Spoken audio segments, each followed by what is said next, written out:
mind. Open my heart with the whispers of truth, to live a conscious life, to live a conscious life on the growing edge. On the growing edge.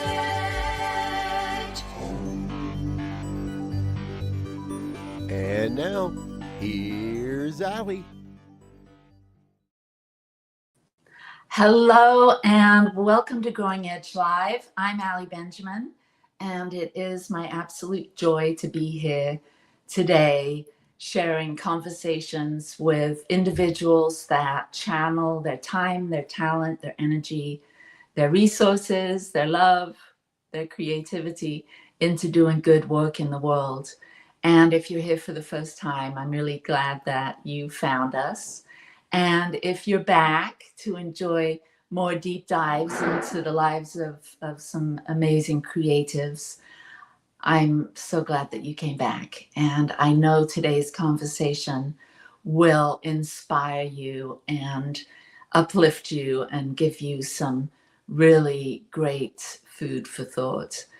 So I'm Ali Benjamin, as I've said, and thank you to New Thought Media Network, our producer, and thank you to the thesatyacenter, our sponsor of this series, Growing Edge Live. So I have a guest today, and we met a few years ago at the Big Sky Retreat in Big Sky, Montana, where she was a keynote speaker, and I was so touched and moved by her beauty, her depth, her message, and her ministry. So I when we were on just before we went live, I asked Amani how to pronounce her last name, and I've already forgotten, so I'm probably going to mess that up. But I think it's Malaika, is it? Yeah. Amani Malaika is my guest today, and I'm going to read a little bit about her because there she is for those of you that are watching live. She's got so much wonderful depth to who she is, and this bio really shares it. So Amani is a modern mystic, drawing from the truths of many faith traditions. Deeply inspired by the New Thought movement, she's ever conjuring inventive ways to live these universal truths in the current world. Amani is the modern mystic, the ordained minister with Centers for Spiritual Living, and currently serves as the senior minister at the Albuquerque Center for Spiritual Living in New Mexico. In 2007, Amani joined the Albuquerque CSL community as a reluctant churchgoer, but a desperate single mother, and she's never left. Amani joined the staff in 2014 and was installed as senior minister in 2019. She's also worked in music around the globe as a singer and songwriter, weaving together pop, soul, rock, jazz, electronica, and sound healing technology. Reverend Amani graces stages from Los Angeles and New York to Ibiza, Amsterdam, and Mumbai, motivated to be an agent of change in the lives and hearts of everyone she encounters. And that's true. Reverend Amani has taken her background in psychology, healing, and music into the nonprofit arts world, creating music-based curriculum and programs championing and uplifting those in marginalized communities. Reverend Amani's work has contributed to reduce youth incarceration and lower recidivism, that's always a tongue twister for me, rates in New Mexico. She also helped provide access to instruments and music education to underfunded neighborhoods and youth in Albuquerque. Amani is a wildly proud mother of her incredible son and lives in the Rio Grande Valley, where she stewards a little piece of heaven on a multi-generational communal compound. My goodness, that's a lot. I had to read it because I knew I couldn't remember all of that. My goodness. That is a lot. You have a lot of fingers in many pies, Amani. I'm a Gemini, yeah. Welcome. I'm so glad to see you and connect Me here in this. too. It's really good to be here with you. Yeah. So let's hear a little bit about you. Where did you come from? Where did you grow up? How did you get to be so interested in spirituality and healing and in the arts? And just go for it. Okay. I was born in South Minneapolis to a white mom and a black dad, which was still pretty unusual, barely legal in the early 70s. And so my mom was really a seeker when I was growing up. So we were looking at a lot of different spiritual traditions. You know, we were in a Methodist church and Baptist churches, mostly because my mom loved gospel music. So that was where we spent a lot of time in my early childhood. But, you know, we didn't just have a Bible in the house. We had like, you know, the autobiography of Yogananda and, you know, As You Think It, you know, yoga books and all of these things were always around. And in my teen years, my mom had a family channeler. So we would have like drumming and channeling circles with my mom and her sister and my cousins. So it was all, I grew up in a seeker household for sure. And both of my parents were deeply into the arts. My dad was a major jazz head. And so we had music in the house all the time. So I was exposed to a lot of music. My mom was a singer and was always in a choir. Her and her sisters, if they were in a room together, there was going to be harmonizing happening. So there was just music around also every time we did anything, there was music involved. So it was just sort of steeped in it. And, you know, I had a pretty rocky road as a kid. There's a lot of trauma in our household as well. And music was sort of my first prayer. You know, it was what I turned to. I spent a lot of time in my room, door closed, playing music and writing. Writing was the other piece that I came to early. So I think that's where the songwriting eventually came from, as I was always writing really bad poetry as a kid. What instruments were you learning as a child? My first instrument was viola. A lot of people don't even know what that is. It's the deeper toned violin. So that was my first instrument. And then I took piano lessons, but voice was always my first love. Singing was my first love. Mm-hmm. Wow. So there's so many little threads I could pick up there. So you said that you had a pretty traumatic experience during childhood. Is that something that you feel, you know, comfortable talking about a little bit? Sure. Yeah. You know, my father was an active alcoholic. Most of our childhood, he and my mom were on the ins and outs. They divorced twice and they married twice. Oh my goodness. Yeah. Yeah. And so it was just, my dad was pretty abusive in all of the ways we imagine alcoholics can be. And then I started using drugs and alcohol when I was really young to kind of cope with all of that. So I started really young. I was probably 10 when I first started using and was in a deep addiction by the time I was like 13.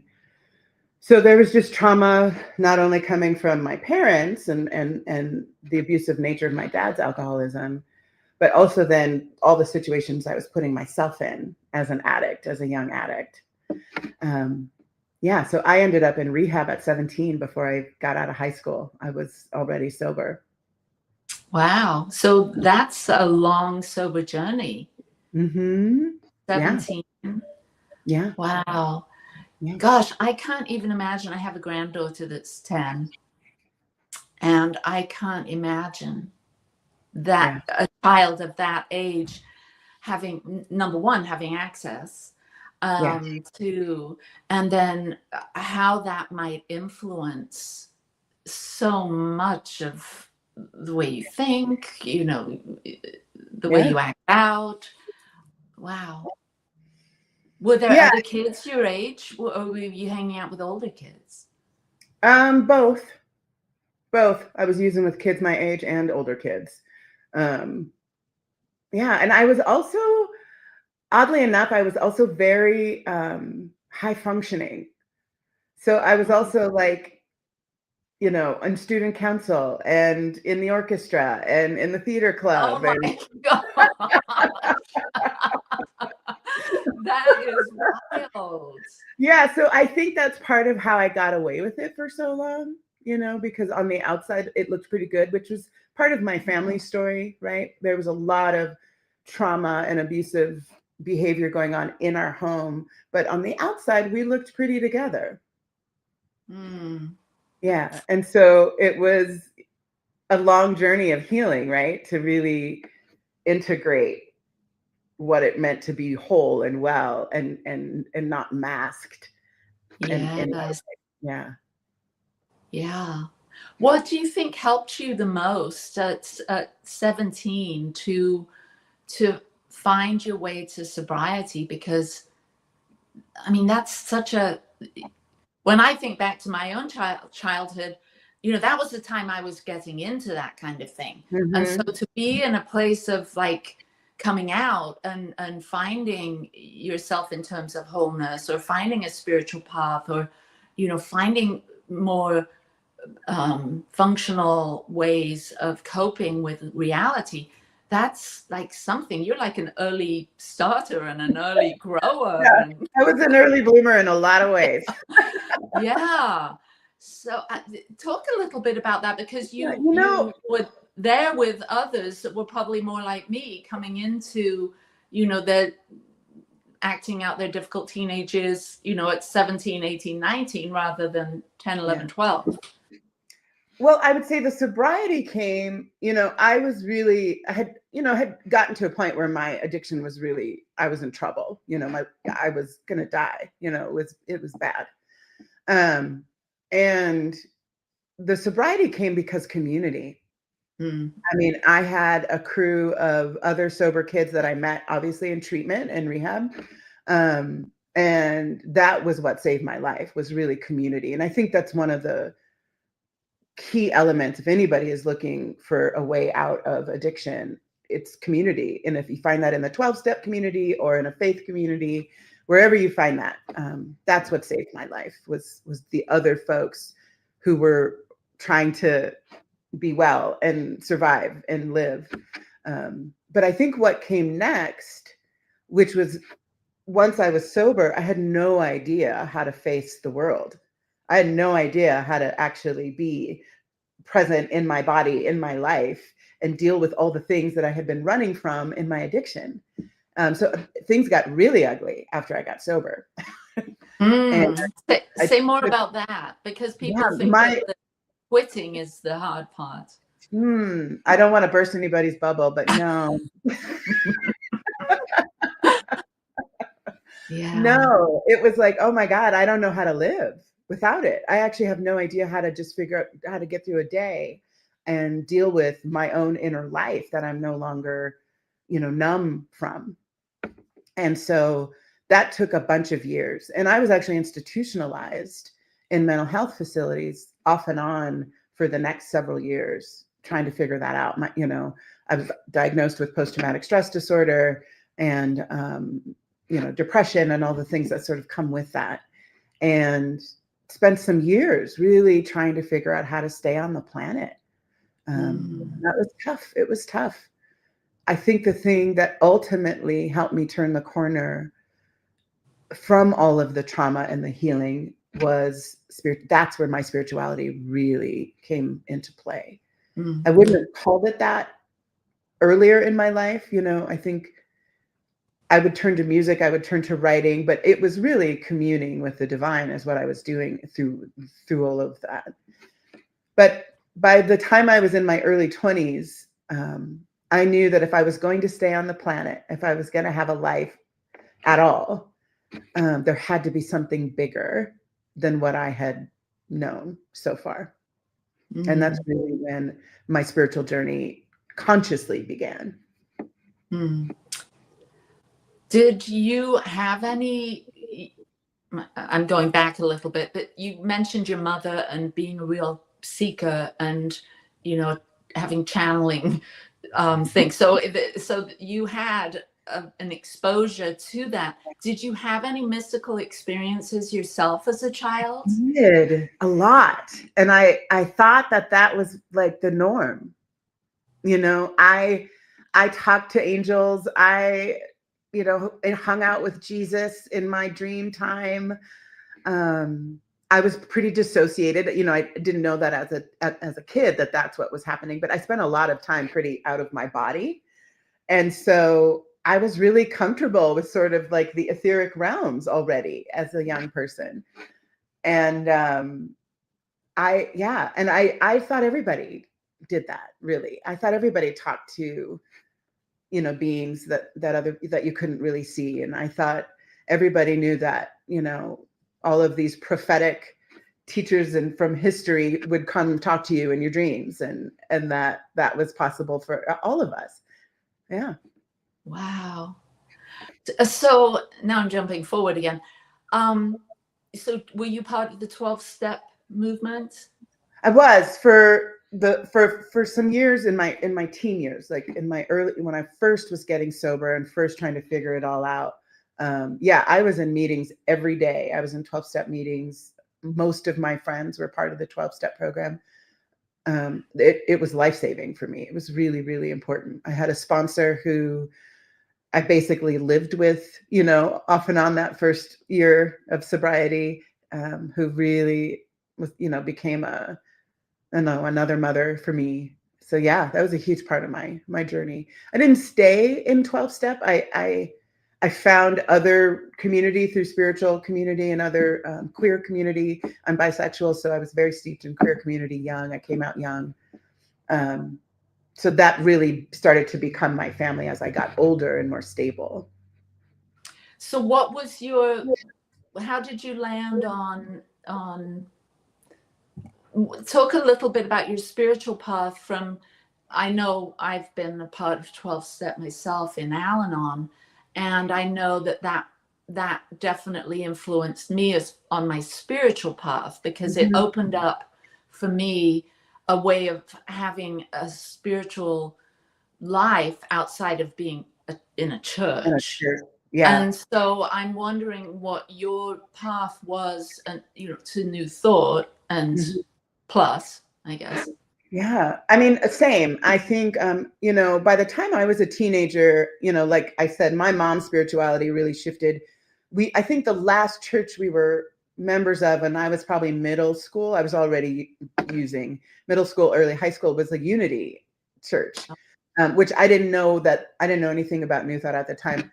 But that was sort of the last organized religious experience I'd had as a kid. And then my mom sort of went off on her own. And so I stayed pretty solo and out, you know, I was seeking spiritual community, but I never once went to church as a young adult, or even, you know, in my 30s.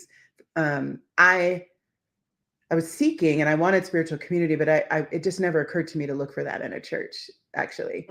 So, so I had a pretty wild spiritual experience in my healing journey. I was at a retreat center that was a mental health retreat center. It was called the Life Healing Center in Santa Fe, New Mexico. And I was laying on the side of the mountain that it was nestled in. And I started to see the auras of the trees around us. And I didn't know what auras were at the time, but I started seeing them. And I was like, wow, okay. And at this point, I'm like 8 years sober. You know, this is not me. You know? Wow. And that really, that is when I got really serious about study, because I was like, what am I seeing? What is happening? I don't know what any of this is. And so that's so interesting, because same for me. My experience wasn't on a hillside or a, you know, mountainside. It was in an Al-Anon meeting when I started seeing the auras. All of a sudden, when people were sharing, you know, deeply, they would be a color, you know, and I was like flabbergasted. I was just like, holy, what the hell is going on here? Yeah. Yeah. And they would just be, I remember, like, I get goosebumps just thinking about it. This man was talking about his mother, and he was just orange. And I was like rubbing my eyes. I'm thinking there's something odd going on here. Right. But I didn't say anything. Me being English, you just don't talk about things like that. Right. And so I'm just like blown away. And I went, and at the same time, I had just started going to a New Thought church in San Diego. I think it was UCORS at the time, United Church of Religious Science.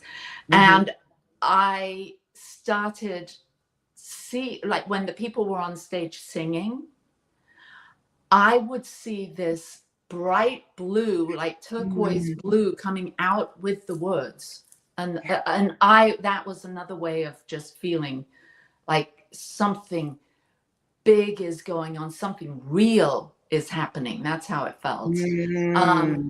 And that's when I dived in, looking for an explanation on what these colors mean and all of that. I'm like, okay, everybody's saying colors mean different things. So this is just, I need to come, my message was, you need to figure this out for yourself. And at some time you will know what they mean. You don't need to find it from someone else. Yeah. Well, that's a good message, because I think that's still true. Yeah. So continue on with your whole journey. I was I think I was 22 or 23 when that happened, and maybe 24. But it all kind of coalesced at this moment in my life where I was like, okay, if I'm, I was still very much struggling with mental health and depression and suicidal thinking. But I remember thinking, like, clearly there's more to this life thing than I have understood. That was one of my takeaways, even though I wasn't freaked out by it, but I was like, am I having like an acid flashback? I've done a lot of drugs. Like, what is this? And so I started studying, and I'm a Gemini, I'm a thinker. I go to mind first is my usual route. And I remember my aunt, who was very woo-woo, my favorite auntie. She gave me a book called The Hands of Light. And it was sort of like the go-to study book for aura and working with auras and energy. And that was sort of it. From there, I spent the rest of I was in college, trying to finish college at the time. I spent the rest of my financial aid money on massage school. I went to massage therapy school that also had an energy healing component to the training.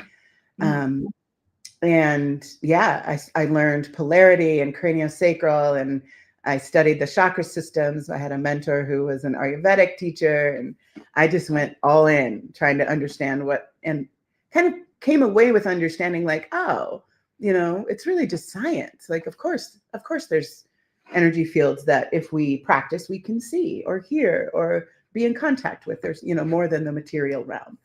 And then I started studying how can I work with the energy bodies and music. So that's when I started studying sound frequencies and binaural beats, and started making music for that genre, and stayed pretty solo in my studies. I would go to workshops or trainings, or I had a friend group who studied with a couple teachers that I studied with for a couple years, who were, private, not affiliated with any particular tradition. And I did that through my 20s and early 30s. I lived abroad. I was, professional musician during all this time. And came by, I had my son when I was 32, and I was living in Europe. And when he was 3, I decided I wasn't going to do professional music anymore. It was really hard to be a mom and be a working musician. So I was like, that's probably over. So I came back to the States when he was 3. And so that would have made me 35. And at that time, I was, separating from his father, and I was a single mom. I didn't know what I was going to do for a career. I started doing massage therapy again and body work as a way to have income, but I really didn't know what was next for me. I got into the nonprofit arts world. That's when I started working with youth and incarcerated youth and all of that work. But I was really desperate for connection and community as a mom. Single mothering is tough. It is not a good time. I don't recommend it. And so that's actually a lot of folks, my clients, my massage therapy clients, and my sound healing clients said, you really should go to this Church of Religious Science. You would love it. They teach what you talk about. And I was like, yeah, no, it sounds weird. It sounds creepy. I'm not going. And then and just people kept saying that to me, like people unrelated. And finally, after enough time, and I'm really in desperation, like I was like, okay, they had a childcare program. So I was like, okay, I need something. So I went, and very reluctantly went, and sat in the back for like a couple years. I didn't really talk to anybody, but I was blown away that they were teaching what I already believed. I was blown away that there was a church, an organized religious group of people that were thinking the way that I was thinking, teaching what I already believed to be true. And the other thing that was really meaningful to me at the time was there was a Black minister. There was a Dominican Black minister. Reverend Patrick Pollard was the senior minister. And there are very few Black people in Albuquerque in New Mexico. So that was a very big deal to me. Mm. And then I knew all of the band. They were all my friends. And I was like, wow, what is this place? Oh, so when was that? What year was that? That was 2007, 2008. Yeah. And so you've been going ever since. Yeah. Yeah. Well, I think we're going to take a short break, and then I would love to dive into the work you do now and what your training was Sure. like as you became a minister within New Thought. So, okay. All right. So we'll see you in just a couple of minutes. All right.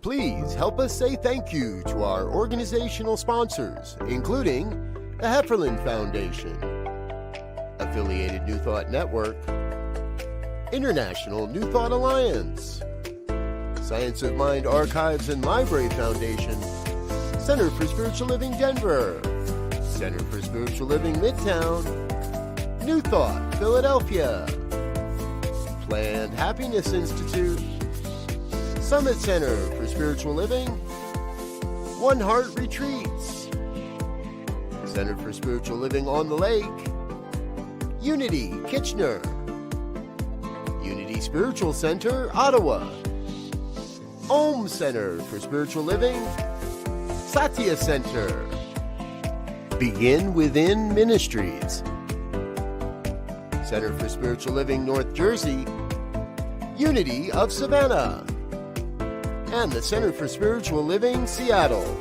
as well as all of our individual donors. Thank you for being part of the New Thought Media Network. Please like, share, and subscribe. New Thought Media Network, positively inspiring.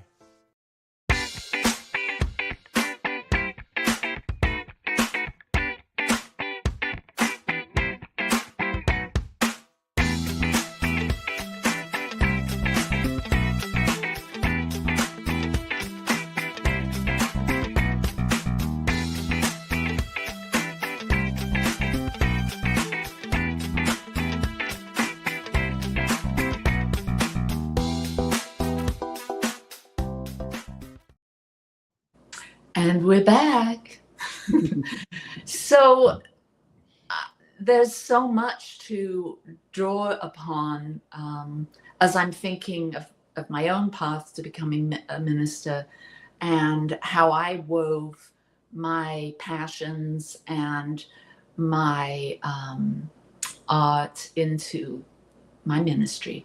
I'd love to hear about when you came to that decision after being attending the center, sitting at the back for a couple of years, not really connecting with a lot, and then what happened? Was there like a light bulb moment when it's like, okay, this is a vehicle for me and my ministry? I maybe you didn't even think of it in those terms, but how did that all come together for you? You know, it's funny. I went kicking and screaming. I really did. It was not my idea to be a minister. It was not my idea to work inside spiritual community. Like, I really went kicking and screaming.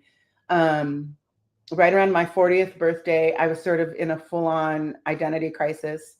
I was really needing a way forward financially, you know, and like, what was this work? What was the work I was going to do in the world? I was really unsatisfied in the nonprofit world. And I thought I would become a therapist. I was actually accepted into a grad program and had scholarships and was supposed to go to grad school to become a therapist. But I love God.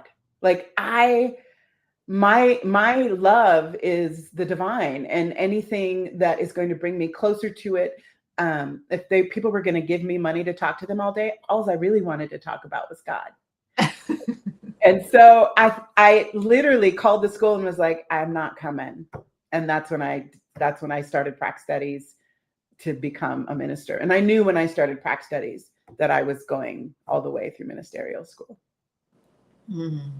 What would you say was the biggest revelation or aha for you during practitioner training? What was there anything that did you get a focus on or clarity on your ministry at that point? You know, it's funny. They always tell you, and I don't know if you got told this by somebody along the way, that you're going to have some major life event during prac studies, and you're going to have a major life event during ministerial school. Like, the Spirit was going to transform something in your life as part of this process. You know, it wasn't just education, right? So I got cancer. I had thyroid cancer during prac training. And that was major understanding that there are pieces of our stories in our lives, often traumatic, that will be a barrier or a weight that keep us from understanding our true and divine nature. That's a hard reconciliation to have, you know, during that time, to have such a devastating illness. Yeah. So how? Well, and that was, you know, I know not everybody sees cancer this way, but for me personally, there was a real gift in it. And it was understanding that I had to be willing to really do the deeper healing work of my own trauma history if I wanted to know my divinity, which is the thing that I most want, right? And so I had to do that work. And it was a real gift. It helped me transform relationships. It helped me understand how to have like healthy boundaries, like all of this work that seemed unrelated to my spiritual life, right? And that was the understanding that my spiritual life and my life were not two different lives. That's beautiful, because I know for me, very early on, in my early 30s, I got rheumatoid arthritis, and it felt like for a period of time, years, I really felt like there was, you know, I didn't know how to do those unrelated things that were, you know, maybe at the root of all of that. I took it more, you know, like from a place of shame, like there's something wrong with me. There's, you know, obviously I remember thinking there's something so intrinsically wrong with me that I'm, you know, I'm unable to break through. And luckily I devoted my life or my journey to clearing that up, whatever that was. And it wasn't a quick thing. It's still happening. Right. Same. Yeah. Yeah. Same. Yeah. But it's a humbling thing. gosh, that's a rabbit hole we can go down in the New Thought world. I think that I wish more people knew that there is nothing wrong with you. Like, Yeah. if something is going wrong in your life, it is not an indication of your brokenness. Right. It is always working for you. And Yeah. it's really a problem, I think, in the New Thought, metaphysic world, that we somehow think we're broken if the conditions of our lives are not what we want, right? Or Yeah. if they're wrong. And yeah, if that's one message I could get out there today, is that is false thinking. That is a false narrative. And It is. Yeah. But I think a lot of us get stuck there, especially back in the day, when I was in my training, that was a theme. Like, oh, what's up with your consciousness? Yeah, it's a horrible question. That question should never, ever come out of anyone's mouth, ever. Yeah. So how can we speak to that? If someone is feeling some heaviness around that, some guilt. I always say, when you are feeling like maybe you are being punished, because it's another way people might look at it, right? Yeah. Especially if you come from a Christian tradition or a Muslim tradition or Jewish, any of the Abrahamic traditions, really, there's that idea, right? Like that any crisis or chaos in your life is somehow punishment for something. And in New Thought, it's for wrong thinking, or that consciousness isn't evolved, right? And what I would say is, what if the thing that we teach, that we believe God is good and God is love and there is no other possibility. So what if whatever condition you are struggling with in your life is for your transformation, for your good, period. Yeah. What did your journey with cancer help you see in that regard? Yeah, it actually helped me grow my idea of my own worthiness. It really taught me that because of the way I had been mistreated, I had internalized that. And I had internalized it into a belief that somehow I wasn't worthy of being treated well. And so that was my big learning in that time, was that I'm worthy of being treated well. And I get to let go of people and situations where I'm not being treated well. And so I quit a lot of things in my life during that moment. I quit my job. I quit some friendships and some relationships. I changed dramatically, some family relationships. It's actually when I started ministerial school. So let's talk about that. How was ministerial training, and what did you mentioned the big crisis during your practitioner training, and then someone had planted that seed that there could be another one coming up in ministerial. I know. Yeah. Didn't want to see that coming, but it did. It was big letting go of stuff with my father, who was my primary abuser. And I hadn't seen or spoken to my father since I was 18, and I was 40 when I started ministerial school. And actually, I was 42 when I started ministerial school. I was 40 when I started prac studies. But I was literally at retreat, my first ministerial event. I didn't have a class first. They do these big all-campus retreats between all of the different regional programs in the country, and everybody comes together for a big long weekend retreat. So that was my first ministerial school event. And while I was on that retreat, my father called me. I don't even know how he found my phone number. And I was like, really, Spirit? Really? This is what we're doing? Wow. How was that? It has been a journey. I didn't respond for a while. Like I just sort of sat with it and really sort of shook my fist at Spirit for a little while before I responded. But eventually, yeah, we were in contact. There were conversations. There was I had long ago gone through a forgiveness process with him. But again, I had learned that I also don't have to be in relationship with people who don't know how to treat me well. Mm. So I can forgive someone and not be in relationship with them, right? Mm. So Is that where you went with him? It kind of where we're at now, and because of what started in ministerial school, is we do have a relationship. It's pretty minimal, but it is one where I feel a lot of compassion Mm. and love. Yeah. Mm. So fast forward, you finish ministerial training, and now you're what? What happens now? Spirit has had a lot of fun with me over the years, Allie.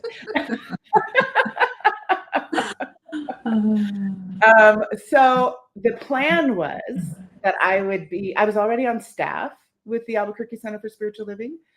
And by the time I was in my senior year of ministerial school, or my final year, there were 3 full-time ministers on staff at the Albuquerque Center.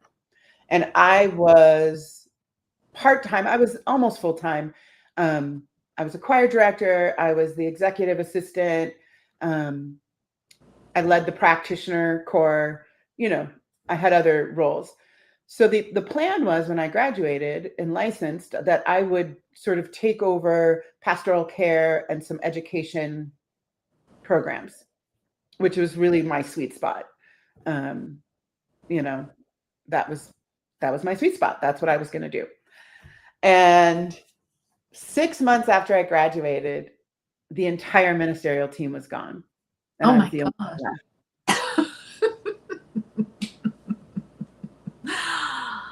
So you moved into the spiritual director position?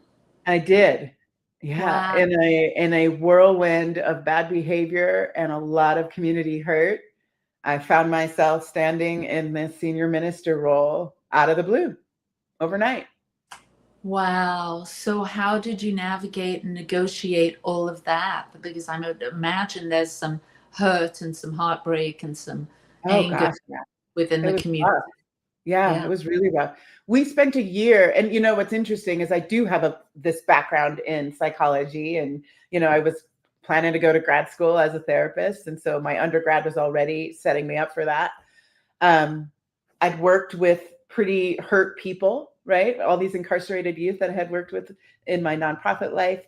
So I had all of these skills that were desperately needed in the community right in that moment.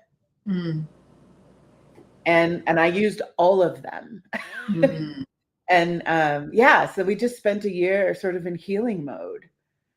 And I spent a year alongside that, in a little longer, in a discernment process for myself. Mm-hmm. Like, is senior ministry what I want? Is this something I want to continue? And what was that bit, the yes for you there? Like, when did you go from wondering to knowing? The truth is I landed in, sometimes our soul in collaboration with spirit knows better than our mind does. Yeah. And so my thinking wasn't sure, right? My mind wasn't sure, but I knew that my soul and the divine had gotten together and orchestrated some stuff that I had no idea was coming consciously. And so that's what I said yes to. I just was like, I am just going to trust this unfolding. I'm going to trust that I'm where I'm supposed to be, that the divine knows what it's doing, and that my soul is on board. Mm. And that's so. I'd love to hear what your ministry looks like now and what your community flavor is, and what were the things. Was there any big sort of hurdles or ahas that happened as you've got to be where you are now that might? Yeah. Oh my goodness, so many. I would say it started with when we actually did go through a full candidating process, and people applied for the senior minister role, and including me. But when I applied with a proposal saying, if I were to step in this role, here's how I would like it to be. I want to move away from being minister centric. I want to move towards being mission centric. I want us to get really serious about being a mission based community. I want us to get really serious about spiritual practice and spiritual development. And so those were sort of all the things I proposed in my hiring, which would change that community. That was not the nature of the community that I stepped into. And so we began doing that change work. And that was 2019. And then COVID hit. And as we were just getting our feet under us, we went online. And we had already been online streaming, but now we were in this whole new world. And really, for me as a leader in that time, I thought, this is our moment.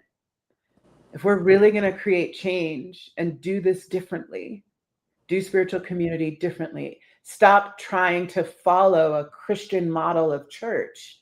If we're really going to break that, this is the time to do it. And that's what we've done.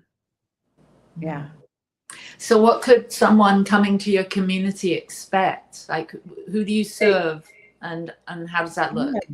So I spent a lot of time. We formed a committee that was as diverse as we could get it. We spent years with our current, community coming out of COVID.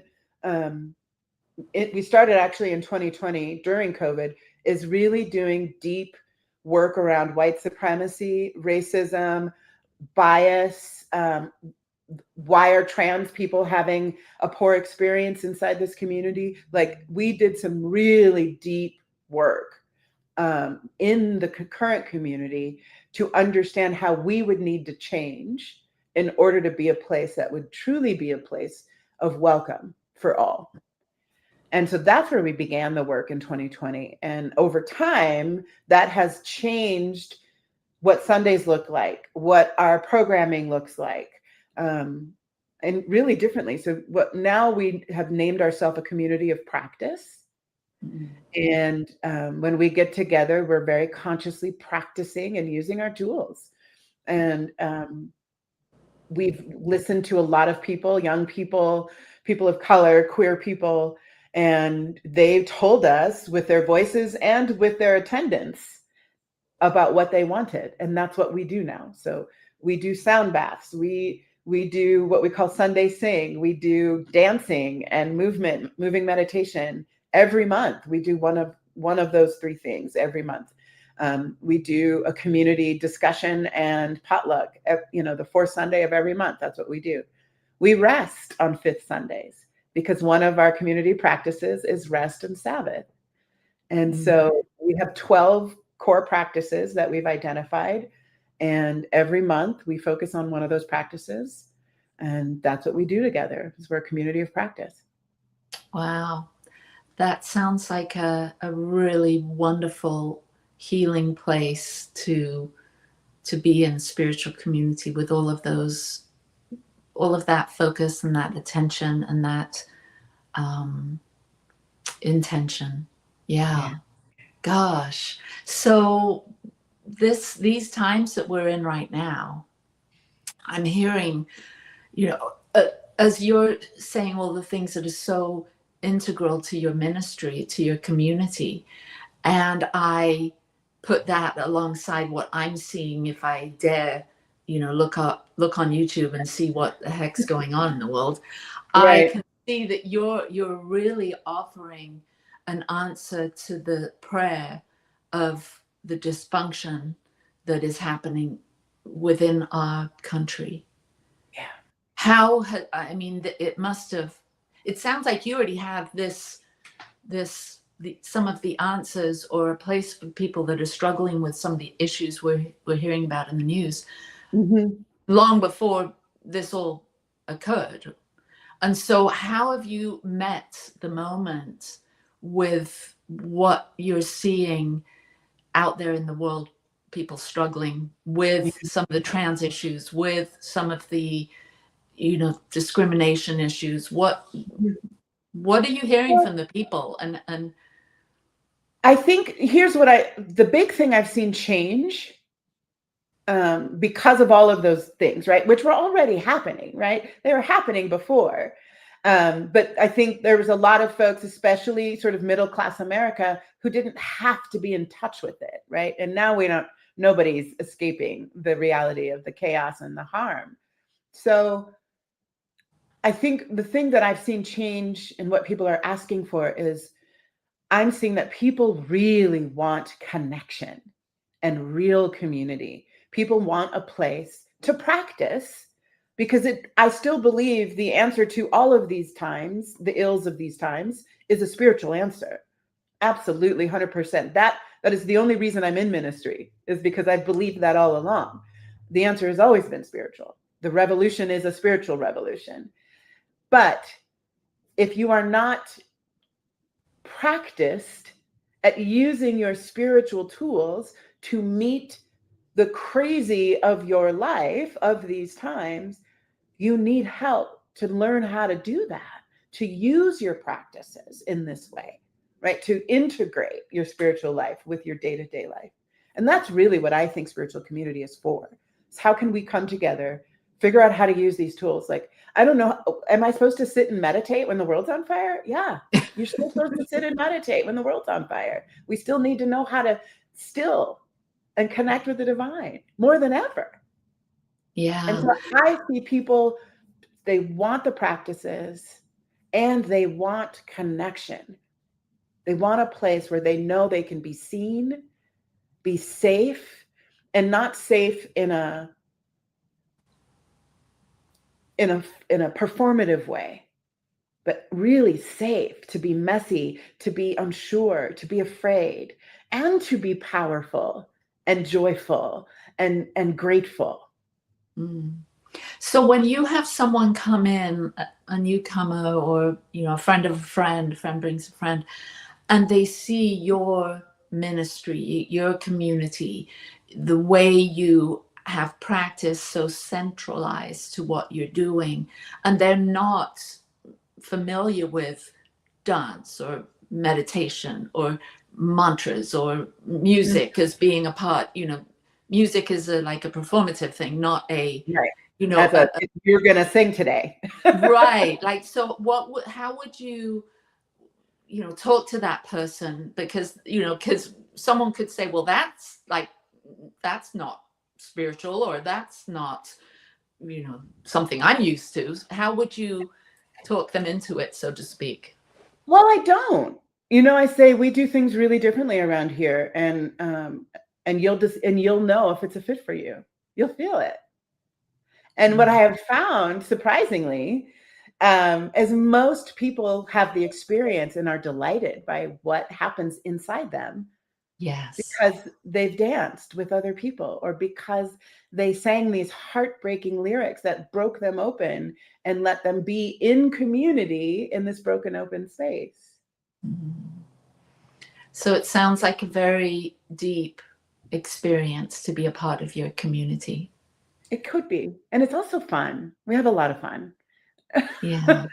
And how do you mentioned that when you made your proposal, that it wasn't minister-centric, that it was mission-centric, I think is the term you used. How do you affect or impact the greater Albuquerque community? So I don't know that we can really do radical welcome, diversity, inclusion, become communities that are welcoming to all ages and all sexualities and genders and ethnicities without doing interfaith work. I deeply believe that. So we live on an interfaith campus. Our community now shares a campus with the Unitarian Universalists and the Manara Muslim community. And so sharing the campus, we've had an opportunity. We go to each other's services. We practice Ramadan with the Manara community. We do food outreach together with Manara. every week on Wednesdays, we pack up over 150 meals and take them directly out to folks on the streets every week. And we take warm clothes out to those same folks every week during the winter. And that program has grown. So now there's like probably 10 or 12 different faith communities now practicing with us every week in this street outreach. So it's the interfaith work for me is where it's at. That has really, I think, up-leveled our practice as a community, as being in community with other faith traditions.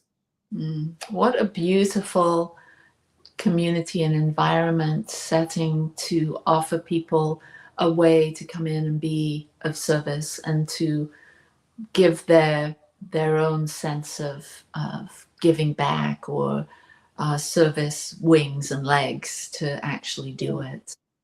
Yeah, because our mission is that, right? Our mission at the center, which we adopted after I got hired, was love in action that transforms lives and communities. And so that's our mission. So when you take a moment to really stop and pause and take in what your community is and what it's doing, how do you feel, Amani? Oh, I'm really proud of us because it's been hard. You know, change is hard, and especially, you know, the Albuquerque Center for Spiritual Living, formerly known as the First Church of Religious Science, has been around for 60 years. And so to change in this really dramatic way has not been an easy change. It's been like, you know, steering the Titanic off the rocks. But we've done it. And we're growing younger and queerer and, you know, more diverse every week, and it feels amazing. That's so wonderful. I love hearing your story, and I love that just thinking about all of those things, ways, activities that your community is involved with, and the interfaith connection there. That's such a model for so many in your area to see, you know, other faith traditions or different faith traditions come together to work together. That's what a blessing. It really is. It really is. So we're right here at the end, and we both more than likely know the song "What the World Needs Now Is Love, Sweet Love." Sure. What else, and you know, what does the world need now, right now? You know, the world needs us awake and present in the fullness of our being. Awake and present in the fullness of our being. We need to meet the realities, little r realities of this time, the chaos, the suffering, the poverty, the polarization, the divisiveness. We need to meet all of that with our wholeness, with our divinity. And every solution we've ever needed will be right there. Wonderful. Thank you. Thank you so much for sharing you and sharing your mission, your vision, your community with us. This has been such a delicious hour of conversation and connection. Thank you. This has been great to chat with you, Allie. Thank you for having me. Yeah, thank you. And thank you everyone for being here today. I know that this has been some nutritious food for your soul here today.